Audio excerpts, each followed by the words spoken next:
I don't know if you've ever talked about this, but obviously during the big boom of Pokemon, there were a lot of big time content creators that came into the world to open packs and jump on the hype and all that.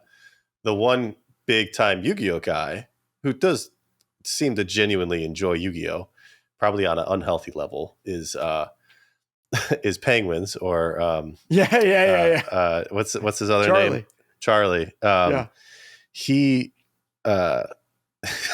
he spent so much money on Yu-Gi-Oh by the looks of it, and went crazy. You've had the opportunity to deal with him a little bit, right? And spend some time with him. Yeah, we've done a few videos. He got so into it that he bought every card that was Ultra and above so that he would not have to open any more packs. He literally became an addiction. He has all of them. Literally, he has them all. So just raw. Yeah, he doesn't care about grading or anything. He doesn't. He says grading is a scam. So whatever you think about that, but he believes that. So he just bought them all raw. So like he has every card. And one of the first times he posted a video about that, and I like reacted to it one time. Yeah. And just like looked at everything, and it got like a ton of views, and I was like, that's cool. And then he like had followed me on Twitter, I guess.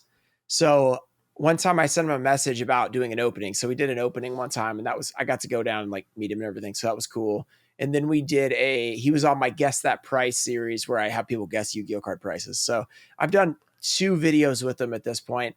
And cool. He is a Yu-Gi-Oh addict, and he's actually knows a lot. Like when he did the Guess That Price thing, he did really well, actually. That's awesome. I watch his stuff every now and then. What's the other name he goes by on Twitch? Penguins, MoistCritikal. MoistCritikal. There you go. He's got like 50 names. Yeah, which is crazy because you think everybody, all these big time people, to make it in content, you have to have the same name across every platform. Well, he's been around for like 15 years. So yeah, he's had 5 different names. Yeah. He's got to have like an awesome warehouse or like kind of content area. Is that I assume he doesn't do all this like out of his house, but does he have like a compound? I know like Nick's trying to they have like a big thing that they do a lot of their like videos in and stuff. So I just like met him there, but it was impossible to find. So good thing for them, privacy is going to be no problem, because they told me exactly where to go and I could not find it. So I finally did find it. But that's awesome. Were you a fan of his at all beforehand?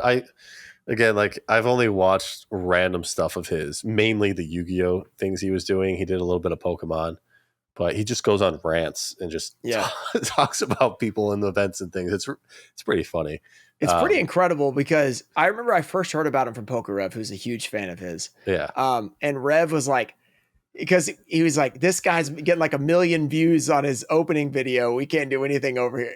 And like Charlie's got like, he doesn't care about quality. He doesn't have thumbnails. He doesn't have any of that stuff. He just opens stuff up and gets 1 million views. So I started watching him like after that, and I was like, this guy's insane. And like, he can do anything. He can do any content. It doesn't have to be high quality. It can be high quality. It can be literally be anything, and it'll just do well. It's insane. That's, I guess, the reward of doing it for 15 years and building up a crazy fan base. He's also just like very monotone.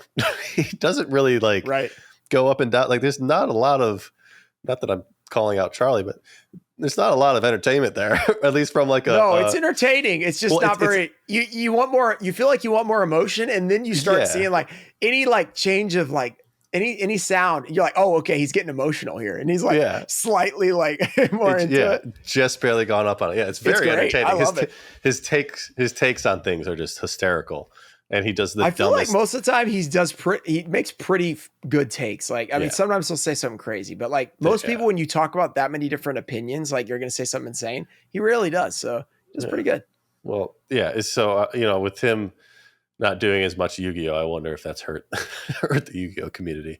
Possibly. I know it helped a ton for sure. Because Nick had all those people trying to hit him up when he was doing his lives, and he had no idea who they were. He told me about Twitch that. Streamers. He's like, all these Twitch guys are like streaming my stream, and I don't know who they are. And I was like, aren't those guys like really big? And he's like, I don't know.